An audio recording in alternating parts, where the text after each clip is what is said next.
most people, their home is their biggest investment, or their real estate portfolio is typically their largest investment. But yet we don't take that holistic asset approach to understanding real estate. And what Sutton Wealth is designed to do is just that: give the homeowner, empower them with information about their greatest asset. So how important is the culture versus the commission split, in your opinion?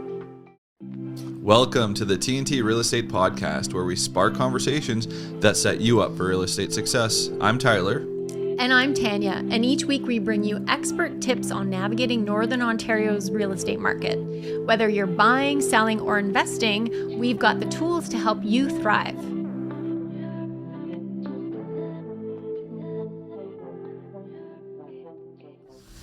Welcome back to the TNT Real Estate Podcast. Today's episode is going to be a little bit different than what we normally do. So we've been running Sutton Benchmark for a little over 2 years now, and we've learned a lot of what leadership means in running a brokerage. And maybe it's a little bit different today than it's been in the past. And certainly it's different than what we had imagined. Right. So today we have the astute pleasure of having Mr. Jeremy Gulliver from head office, Sutton head office. He's the VP of Eastern Canada for Sutton, and he works every single day with broker owners across the country. He knows what's going on in real estate. He knows what's going on with, brokerage ownership, and we are very happy to have you on the podcast today. I am very, very happy to be here. I don't think I could be happier, actually. Yeah? Yeah. Well, I mean, you can tell by the look on my face, right? We appreciate that. We appreciate that. Awesome. Okay, so how did the role start? How did you get into leadership? Maybe rewind a little bit and go leadership in real estate. Yeah. And then how did you end up here in leadership at Sutton? For sure. Well, I had spent the first part of my career on the commercial side of real estate. I had worked in commercial brokerage. I had worked for a commercial landlord. I had worked as an internal commercial real estate person for tenants on the large scale. And so it not only sort of gave me that first taste into real estate, but it also taught me along the way. I had worked for a few companies that were franchise models. And so not only you're executing the real estate task, you're developing an understanding for how a franchise network works. And that really built a skill set in me that I really wanted to then translate it into leadership. And so, you had an understanding of commercial real estate, you had an understanding of franchising, and the next logical step was wanting to sort of move into a leadership role. And my previous role came about an opportunity to work with RE/MAX, and it was in more of a leadership role, but it was residential real estate. So I was kind of, am I going to know enough? I've never worked in residential real estate. I knew commercial, I knew franchising, but Christopher Alexander at RE/MAX at the time said, "Don't worry, you'll learn residential, you'll love it, I promise." And kind of the rest is history, because I really did fall in love with the residential side of the business, and my franchising background really gave me a solid foundation.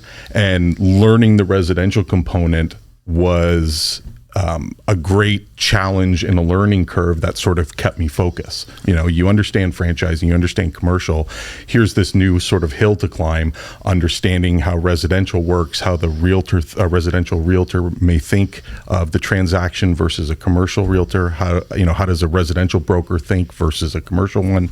And so it sounds like it wasn't that on purpose, though. Right. It just it was opportunities kind of coming your way, but I'm glad it did, because I just kind of fell in love with the residential side of the business. I still love commercial, but residential to me just sort of spoke to a people first approach when it comes to your career. And that was something that really I wanted to gain. Right. I spent a lot of years isolated, being the commercial guy, traveling to towns, doing commercial deals, and you were kind of lonely. But here was this great part of our industry in residential that was still so people forward, and I really like that. And so that's I'm happy it worked out. Yeah. Well, you could tell that you still have a little bit of commercial blood in you, because we were on our way here. We drove past the derelict old Tim Hortons building. You're like, what's going on there? What's going on? So Yeah. Did you tell them what it looks like inside? no, I didn't. Yeah, But yeah, and that because that was my job for a time, right? It was driving to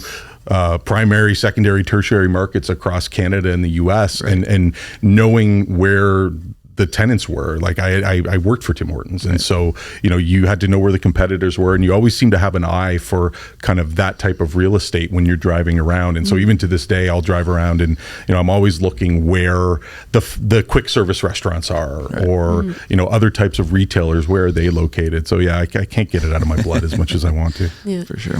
Well, you talk about real estate being, and especially residential real estate being sort of like a people-centric sort of business. What do you think in terms of brokerage models? Your role is supporting broker owners across the country.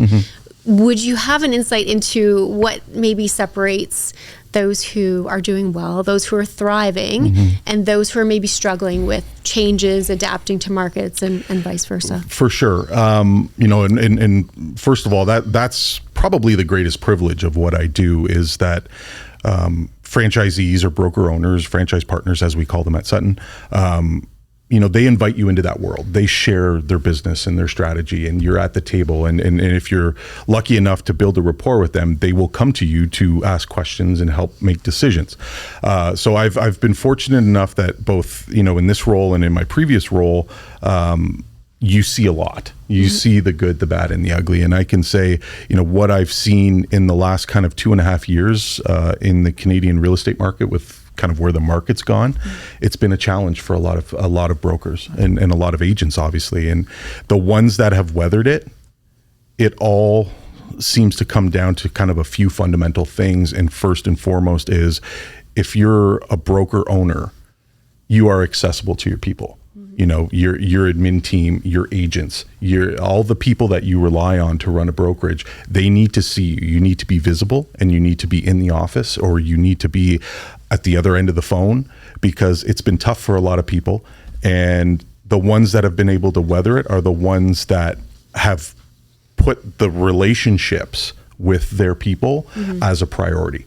Right. I know a broker owner, as much as he wants to travel, and he's clearly has the ability to travel, to him, he said, I can't do that right now, because when I come in the office in the morning to when I leave, my door's open and then someone comes in and it's closed. They need that time. And so he's that broker in particular that I'm thinking of is someone I know quite well.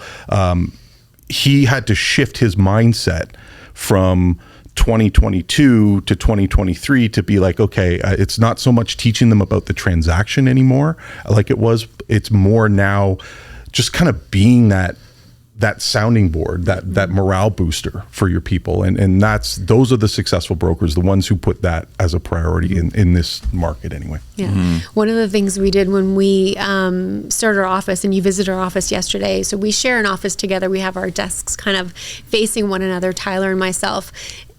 We have we call it the therapy couch, the nice green velvet therapy couch in our office. And I feel like, we always wanted it to be inviting. We wanted our agents to feel comfortable coming in, sitting and talking with us. And we want it to be, very, very accessible, as you mentioned. But I think I was surprised by how often the therapy couch is really used.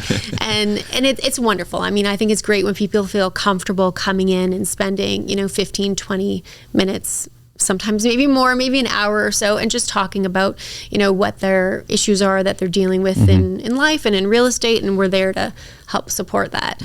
I sat on that couch, and I will say I felt very comfortable. I felt like both of you were listening to my my problems. So I mean, we have 2 years of practice in the therapy sector now, so we feel pretty good about that. Well, but I mean, we're joking about it, but something like that is a difference maker, right? And it kind of sounds cliche, but it's more true that open door for you guys as leaders in your brokerage, your agents see that, whether they're conscious of it or not. They know that, okay, if I'm having a crappy day or something happened in my business and my owner's door is open, that sends a message. There's an optic there that really, I think, resonates with folks that, hey, if I need to talk to Tanya or Tyler, that door's open. I'm going to grab my spot on the big green couch and tell them what my issues are. Yeah.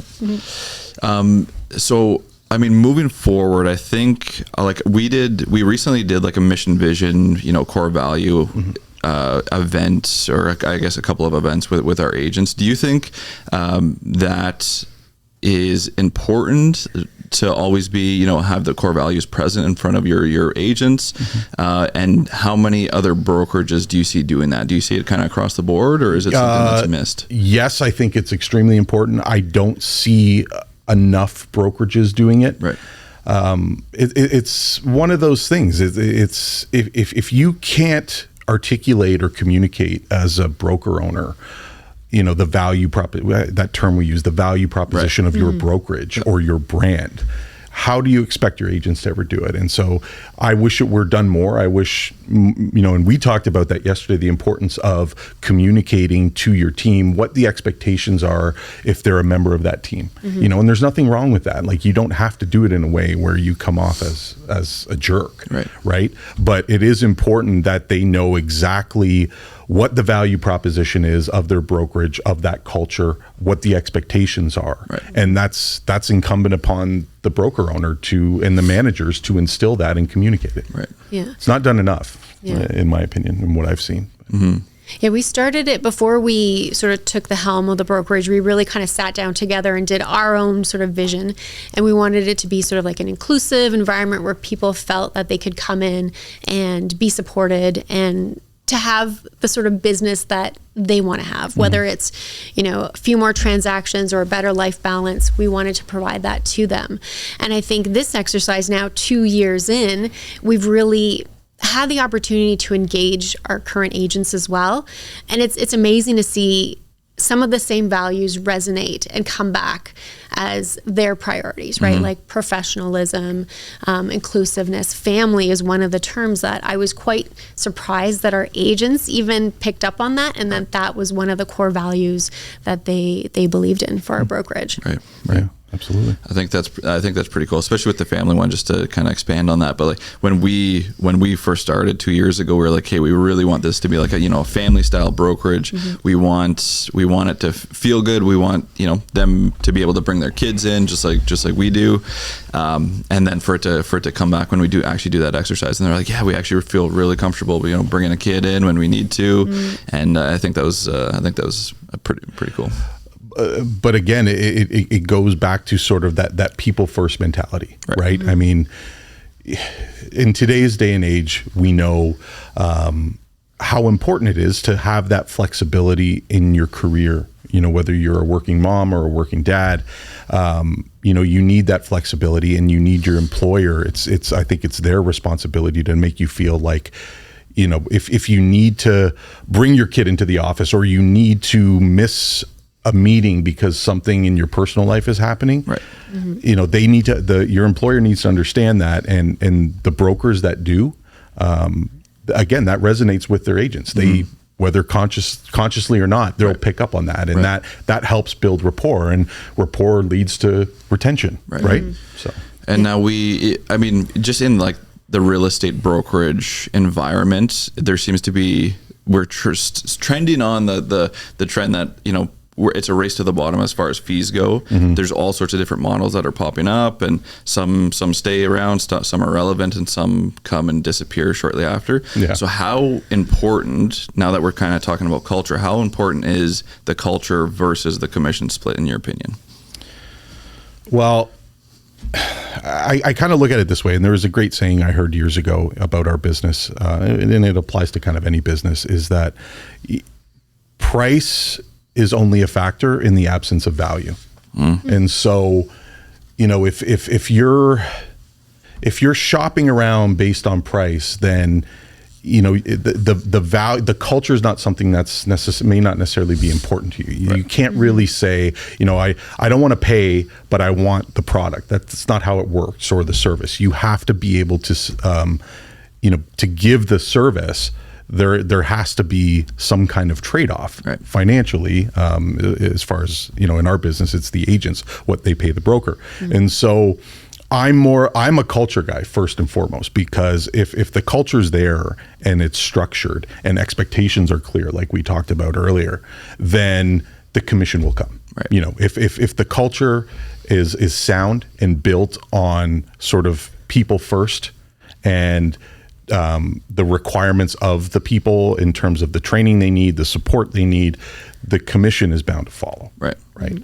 You know, you can always go and chase cheap fees somewhere, and that works for some people, but it's really kind of a select few agents that can have extended, prolonged success under that model. Most of us really need that support, that camaraderie, and the reality is, though, is that comes at a cost. Like, you guys are running a business, you know, you're not a charity, and so that's the trade-off. And I'm always of the mind that if people typically won't mind paying for something if they believe in the value that it gives. So if your culture is strong and people need that and they're getting something from it, then commissions or splits or fees or anything like that sort of take a back seat. So agents in real estate, they're all independent contractors, so that everyone's in business for themselves, but it can be very isolating. Some people may be able to thrive on their own and develop the systems to do really well in real estate, but it can be very lonely. So I think it's important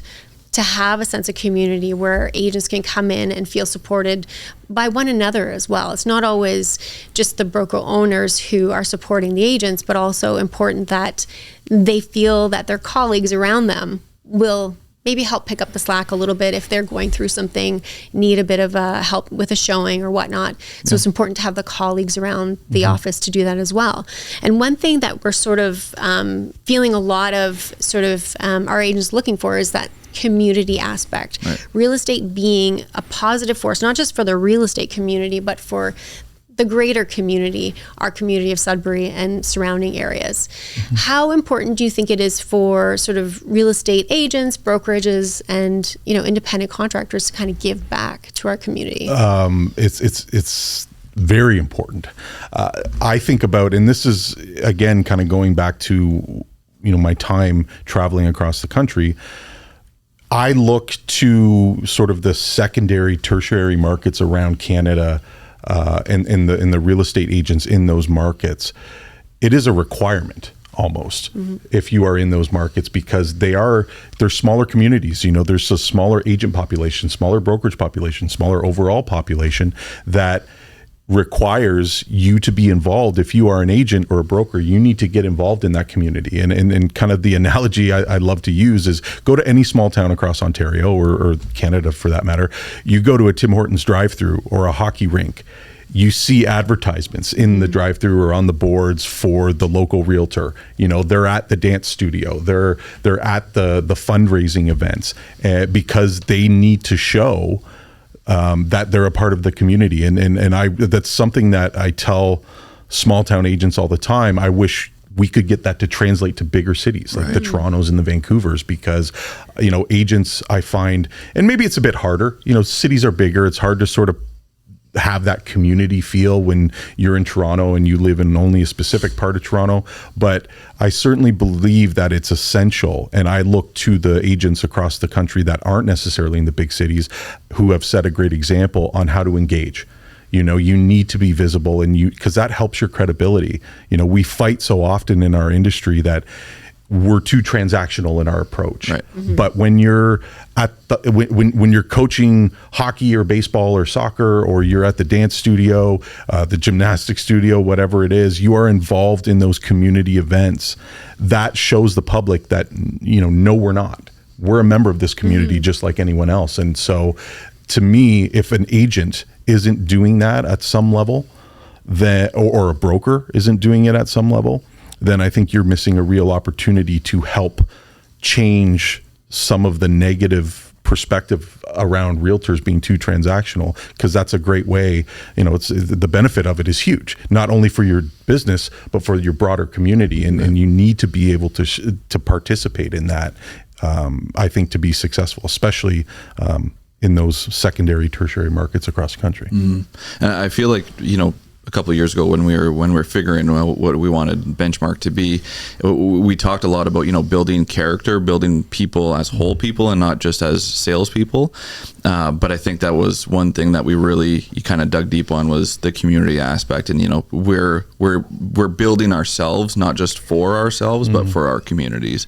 And I think it's super important to it's always on in the back of our minds, and we're always, pushing that down to our agents. But I think it's the community aspect is huge, which is why we flip 600 pancakes every August at Ridgecrest. Yeah. No, well, and you're absolutely right. And whatever it is, you as an agent or you as a broker have to know what to do at the community level better than anyone. You have to know what your community needs and how you can best support that. Right. Mm-hmm. And so, good for you. We talked last night about you guys and your efforts when you're flipping pancakes. Like that's something that the community sees. Again, it's about trying to tell people, create some authenticity and show them who you are. I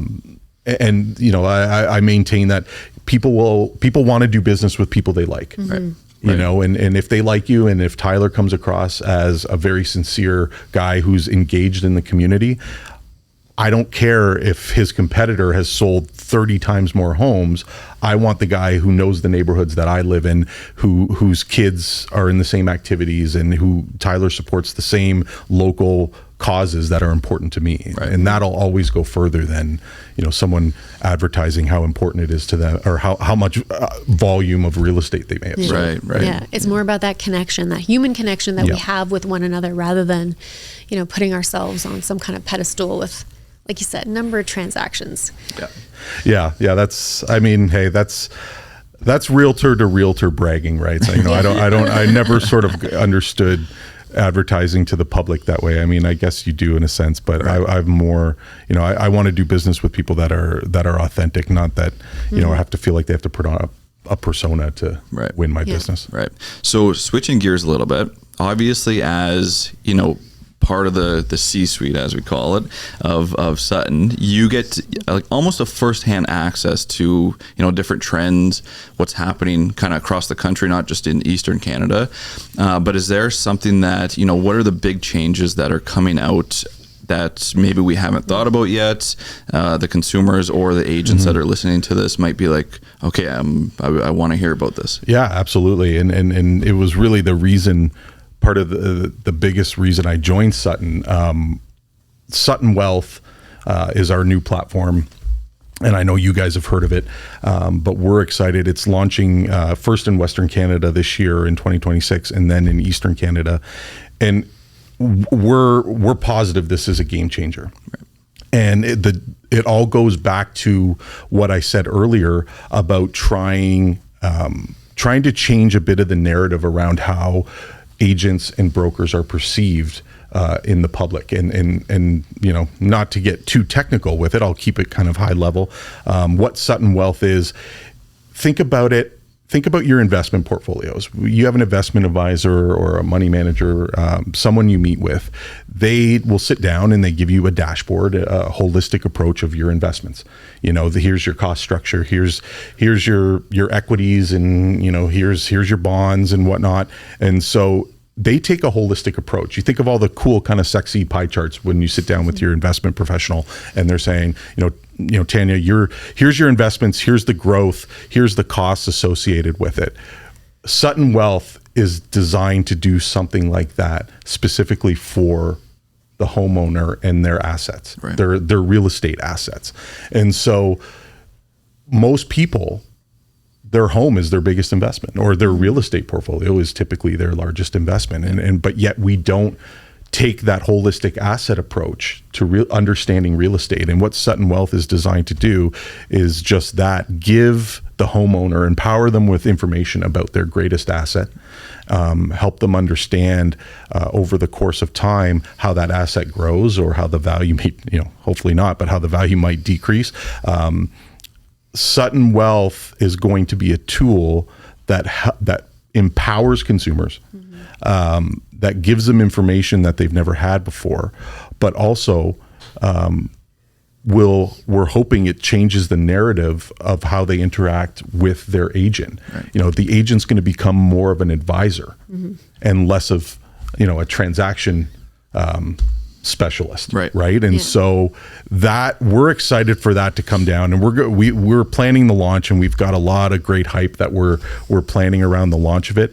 But it is something that we are so confident is going to sort of shed a lot of that negative perception that we have in our industry of, realtors, all they care about is commission. Well, no, here we are trying to empower consumers with a really great tool for the most important asset they have.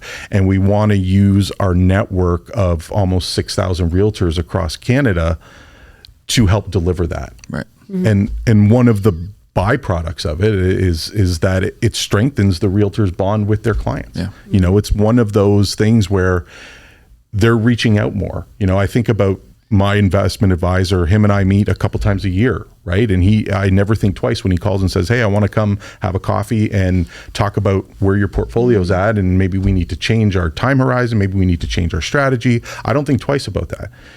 We want that same sort of dynamic at play with the realtor and their client. Right. And so, realtors are always looking for a reason to reach out to their clients. Right. Beyond when the transaction's done, you're a year after you've done a deal with someone, wouldn't it be nice to say, hey, let's grab a coffee, let's take a look with our Sutton Wealth tool, your portfolio, and what's changed in the year that you've owned this asset. And so we're excited to bring something like that to the market, because I think it's really going to have a positive impact for our agents, strengthening their bonds with their clients. But more importantly, it's going to empower homeowners, and that's what we need to do, with sound, accurate data. Right. So I love the idea of giving more information to the consumers, giving more information to our past clients, and empowering them to make decisions. And it, like you said, it kind of creates this nice tool that we can use as agents to reach out to our clients and just be their advisor and talk about their real estate portfolio. Because I think agents might underestimate how many times their clients actually go to an online portal and try to say, what's my home worth today? And this would be a much more accurate real-time reflection of not just what their home is worth, but the whole portfolio, and maybe looking at trends as well in the neighborhood. Yeah. And that's, it sounds simple enough, but it's just not being done. Right. Right. I mean, unless you're working with a client for a specific transaction, that information isn't always being fed to the homeowner.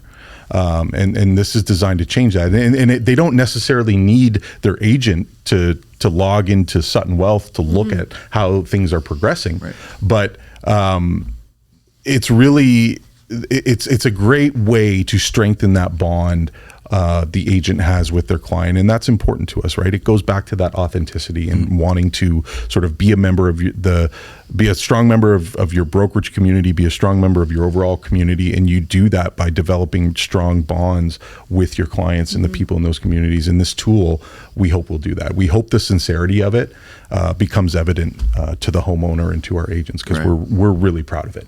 I mean, we push as owners of the brokerage to basically do this whole thing. So when Ross first, our first Zoom that he kind of released, this is what we're doing.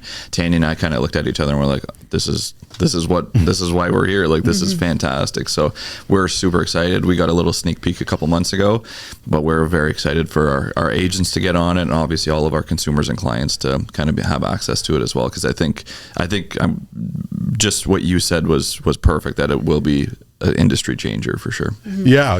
And I'm excited too. And I can't wait to put it in the hands of our best agents at Sutton and just see what they do with it, because it's something, like I said, that brought me here, and it was a big deciding factor because I believe in it. And no one tells that story better than Ross. It's very compelling. Yeah. When he won me over very quickly, and so I'm excited to see it in action. Right. We thank you for supporting us at head office. We thank you for coming to Sudbury on such a snowy time of year.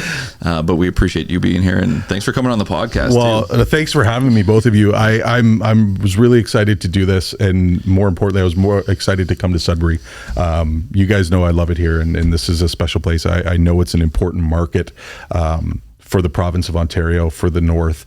And I'm glad we have kind of such young, eager, hungry broker owners and agents here, and that's something that we really appreciate at head office is, people that align with the vision. Right. All the things we talked about today, we're all in agreement at head office that Tyler and Tanya are aligned with that, and that means a lot to us because we can't say that in every market across the country. So I want to thank you both for that, and that means a lot to us. Of course. Thank you.